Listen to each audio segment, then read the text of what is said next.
Peace and blessings. Keep up the lessons. You know what this is. Crypto B-Boy coming at you. Are you ready? Are you ready? Let's get it.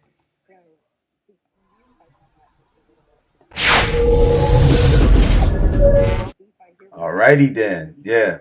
Well, just here this evening with you guys, hanging out. Been in the space on X.com and listening to some of the discussion from Rob Cunningham, his that he hosts. He's hosting a space, and he has the likes of Linda um, pull on his. Hold on, let me click open real quick so I can get the actual names, proper names. You don't have to be guessing here. All right, hold on for a sec, and I'll pull it right up. Linda P. Jones, Molly Elmore. You have Monica Matthews on air. She's, I guess, a person who speaks on air as a radio station or podcast talk, and they're on Rob Cunningham's space, and they're discussing about these issues of the crypto space and the bad narratives that we've been seeing on a regular basis, including the 60 minutes of for 90 plus minutes straight, which it ran a little bit extra overtime. And they had Brad Garlinghouse, the CEO of Ripple, right, which is the company that is the fintech company that has created the XRPL or the XRP token, that is their native token on the XRPL that they use for various services and facilitating payment services for companies and financial institutions and the likes, and payment companies. So cross-border payments, more or less, more than anything. So basically, I want to just let you listen in to some of what they're saying. But before that, I want to just let you see what had taken place in the 60 minutes video in relation to, the outcome that came later. And then Brad Garlinghouse making, his own, bringing up his own feelings and a statement in relation to responding to what he felt took place. And a lot of us, and even these people in the discussions earlier, they was talking that it was not balanced. They had this guy named John Stark who was running his mouth and talking as though he was like like a partner in a sense, partner in crime with Gary the Goon Gensler, right? And just consistently, running his mouth about negative, propaganda, the same old stuff, talking about crypto is now even more uh, susceptible to be used for criminal acts, and all this negative, and we're just really tired of this. And so, I mean, when is this going to end? But this is the continuous crypto warfare that has been going on from both sides of the ones who, of course, ourselves and the people that are for crypto, for decentralization of wealth, and being able to have freedom and distribution of wealth, and being able to, people to get up out of their situations that they're downtrodden because of not having enough access to wealth, right? So you have that, and then you have those who want to control, and the legacy wealth, you know, mongers and controllers, and these people, the incumbents, Congress people who are the actual, soldiers for the top elitist people who want to keep that control and keep owning money and wealth in the hands of a small amount of people. Okay, so anyway, let's get into what he said. I'm gonna let you see it and give you some visual, so if you want to read it as well. And let me just close this now real quick. Okay, so as it says, this is a post in X.com.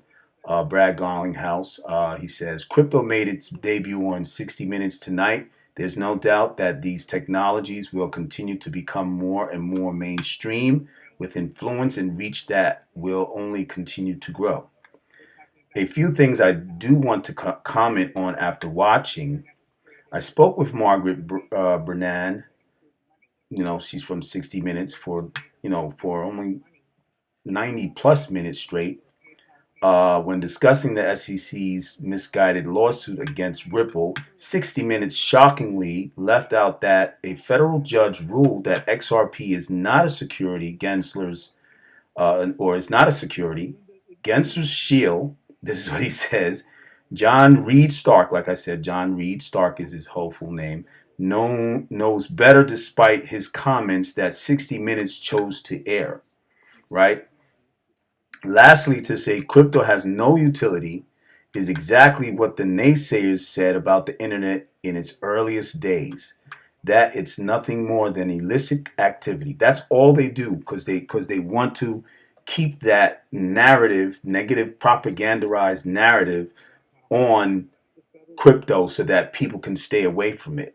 And that only the people who are trying to control and continue to control distribution of wealth and money and that old style of money that really is not real money dealing with fiat money as concerned, but the debt system as well. So it says how vast. So let me just continue. How vastly they were proven wrong.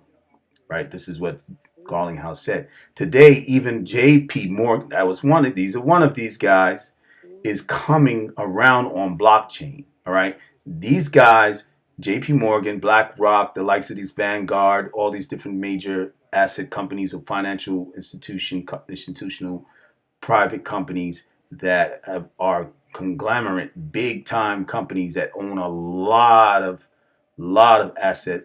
Um, they have a lot of asset business and clients and money that frequently runs through you know their books. Okay, their liquidity is very high as far as what they gain in revenue, but that they're in the forefront. They're the forerunners for not for crypto because the fintech companies, the private fintech companies like Ripple are, but they are the forerunners to try to control wealth still.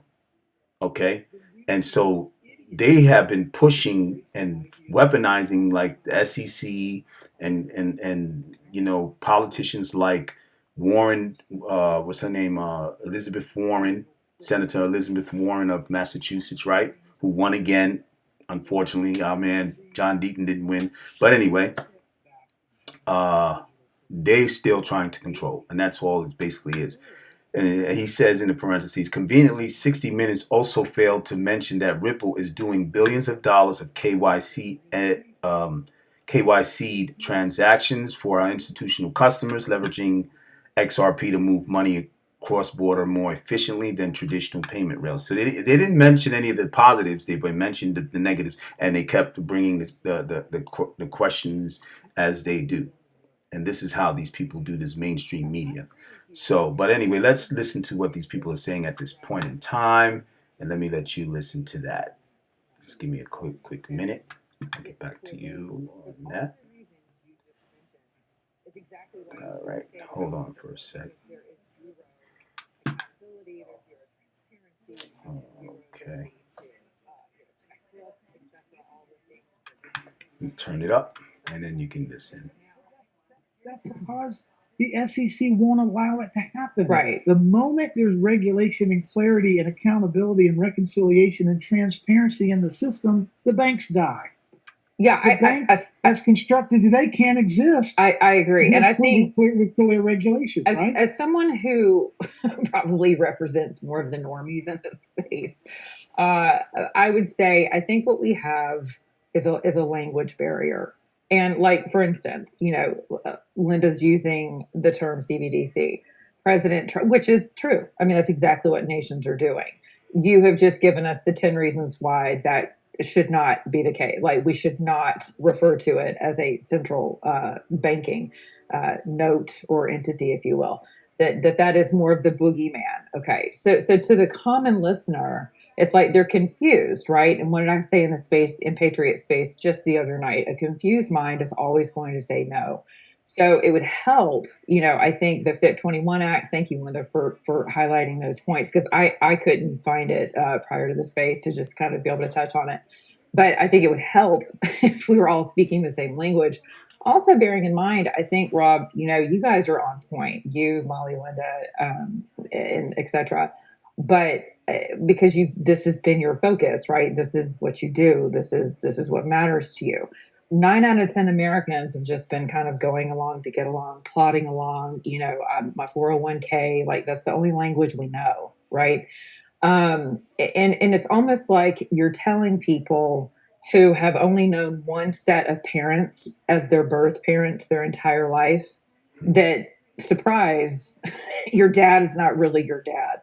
Because it's that personal for people. Their finances are that personal, and so it's like it's kind of interesting to watch this because it's this kaleidoscope of you've got people like yourselves who are very industrial and have a vast wealth of knowledge regarding all things finance and more intricately all of the tentacles that go along with the system.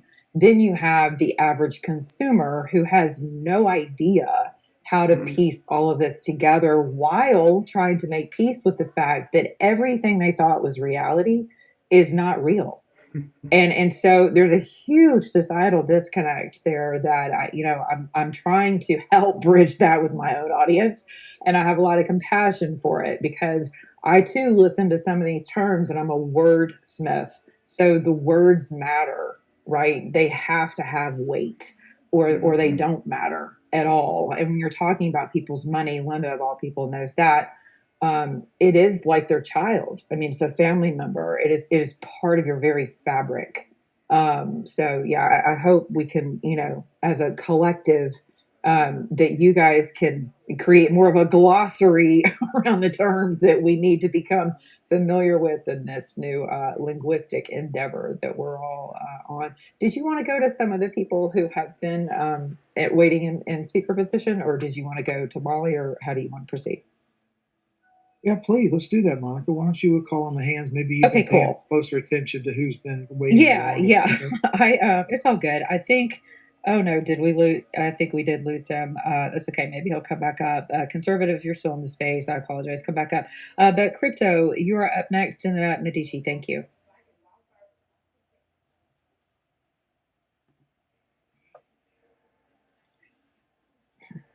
Did crypto VO leave the speaker position? If not, that's you, dear. You're up next. We still see him. Maybe he took a break. Okay. Medici, would you like to go ahead, hon? Yeah, sure. Absolutely. Hi, guys. I'm Medici. Been in the space since 2017. Have my own cryptocurrency business. I've ran for a long time, and we jumped a few topics since we've been in here, so I was going to touch on a few that I found interesting. The 60 Minutes, I found as kind of out of touch it was with a lot of us and what we believe. I honestly, it kind of made me more bullish because anytime a sentiment comes out of a story like that and they're portraying a certain light, I've always saw the other side, and it's always, and tonight with the spin that they put on it, I really believe that I mean, from their perspective, it wasn't something that they wanted to come through to us. So in my mind, I think that I kind of liked Hey, it. Monica, I'm sorry, but I can't hear anybody speak. I don't know who might be speaking. Oh no, that would be Medici. Medici, do you mind dropping down, hun, and then and I'll bring you Yeah, I back thought up. it was me. I recycled. That was me. I'll drop down. I'll be right back. Cool, thanks. Yeah, the space is kind of glitchy. I'm not really sure why, but he will come right back up. But in the meantime, we've got hold on. I think we have Hasi. And then my mic just muted itself. So that's kind of interesting. The Twitter Spaces, I don't know if you guys know this. Yeah, but they've been glitchy. Yeah, well, there's also a backdoor feature that has been reported to X on more than one occasion by a dear friend of mine who is an ethical hacker. And so people can actually control your spaces. I'm not sure if you guys knew that. But Hasi, go ahead, hon, if you can hear me. Hasi, Okay. if you can Is he No, speaking? he is I'll not, see but if you that's can hear okay. me. You have the floor. If not, we'll you may want to drop down and request again. But we do have Medici back, so let's try him again. Yeah. So no, I was just finishing up on that 60 minutes. I just to sum it up, I believe that was a bullish in a way, just because the sentiment they tried to portray through the thing. I wasn't really buying it, and kind of wanted to touch on the fiat point that Rob was dropping into a little bit. In my mind, we are on the precipice of never being able to pay back our debt with our dollar, and this country is literally doing, in what my opinion is, what someone does before a bankruptcy. They spend and they spend and they spend, and it doesn't matter the cause, or whether it's COVID, whether it's Afghanistan, whether it goes to Ukraine. We always have a reason to print money. And that is, I believe, what is a suctioning black hole into an asset-backed class, that the more people learn about it, the more a risk has now transformed into what is a safe haven. And now, whether it's a meme or whether into utility, there's safer coins. But always educate yourself. And with education gives you clarity, and clarity will give you peace into this space. And for whoever couldn't hear me before, I've been in the space since 17. I ran a business through this, and I teach people and educate them on utility based and how to properly store their crypto, and never tell them what to do, but I like to point them toward a direction. Hey, Medici, I just want to say thank you. Thank you for being here. Thank you for all that you've been doing. You're 7+ years in this business, and thank you for your mindset. And I would have people, again, I want people to learn. They've got to learn how to do critical thinking again, and they have to learn how to trust themselves. They have to learn how to do research and where to go for truth. And one of the places, if you could speak on this, Medici, I just want to give you the floor, but let's say there's 30,000 crypto projects, and people need to understand crypto just means software. All it is code. It's computer code. It's like free speech, and crypto is speech. And if we don't like the fact that we might have 30,000 projects today, we could have 300,000 projects in 3 years from now. Okay, but the question is, what people need to know is, why does a crypto project exist? What purpose does it serve? What is the use case for this project? Correct. Who is the leadership team? Who are the customers? What is the revenue like? Is there legitimacy? Is there a third party standardization entity like an international standards organization that will give a complete, comprehensive attestation that these blockchains are doing exactly what they say they are doing? They don't just have a bunch of biz dev and marketing lingo spit out on a website that are just making them sound good. But is there an international standards organization that will give a complete forensic audit and set of standards that hold these blockchain entities accountable for doing what they say they're doing? If only an agency like that existed. Could you tell the people, Medici, a little bit about that? Yeah, absolutely. So, I mean, when I first got in this space, it was out of interest in, what is the crypto, and, I missed the internet boom, and, I missed the early days of Bitcoin. I'm like, damn it, I'm not going to miss the next thing, like I wanted to dive into it. And I really looked at what problem was this token solving? Who was it partnered with? What was their goals? Who were they aligned with? And I missed memes galore. I mean, I missed Doge when I could have. I mean, I was in XRP when I could have bought it at ridiculous low, and all these meme coins. But it was more of a conviction and just research. And you're not going to hit them all. You're not going to find everything. To me, a lot of these tokens may as well be a lottery ticket. And I find peace of mind more with knowing that there's a team working day and night and solving an issue, solving a problem. And that gives me peace of mind with where I land my money. And there's people here for the culture. That's not their primary concern. They're here to have fun. They're here to maybe hit a lottery ticket. Mm. I'm really deep dive into utility based assets. You know, what problem is it solving? Who is on the team? Who is their competition? What banks or institutions are aligning with their ideals? And that is where I try to find a home for my assets and a home for my money. But again, everyone is here for a different reason. Thank you, brother. And Yeah. Not to keep the video going so long, and I'm gonna get back into there. I might even go up on the panel, inshallah, God willing. But I'm gonna get into more what they're saying and get off this video. But I just wanted to give you guys some ear to it, be able to see and pretty much see what Brad Garlinghouse said in relation to it basically was a pushback against what they tried to do and painted this image again as they always do, as he said, excuse me.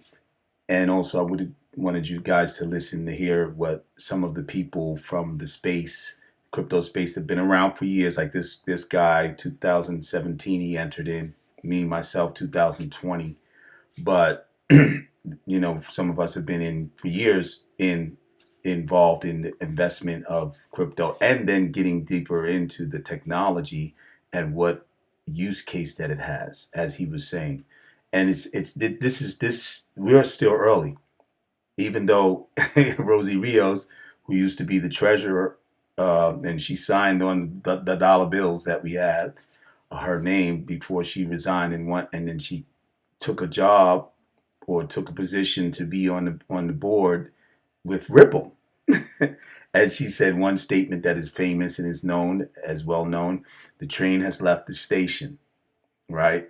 And meaning that people have missed, like especially Bitcoin, but some of the beginnings of investing, and is almost getting there now, to investing in some of these assets, these especially utility assets such as XRP, XDC, Algorand, HBAR, which is higher in value right now, and it's more to pay for than you would pay for XRP, because XRP is like two something right now.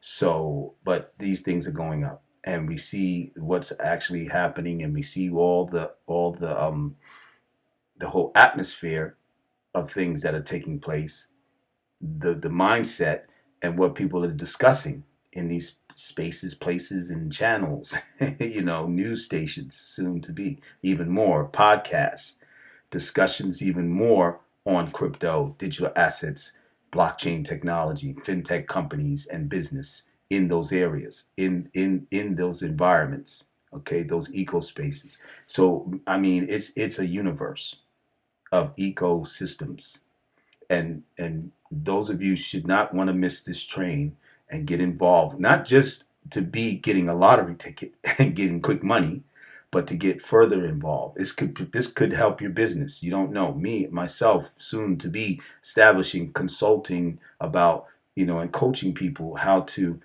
partake into this crypto space and get in and as investors, or get in as far as utilizing it to for your business, to integrate it into your business, crypto, cryptocurrency, blockchain technology, and the likes. So, till next time, guys, I've been a little longer than what I was expecting to be, but I just wanted to give you guys some information in open ear, and that's what I do on my channel. But don't forget to subscribe. Those of you who are not already subscribed to me, click the like button.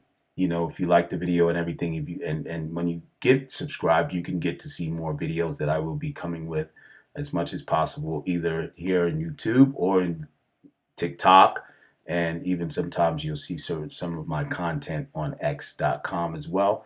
Every now and then I'm in Clubhouse, but that's a whole nother story and area to go into.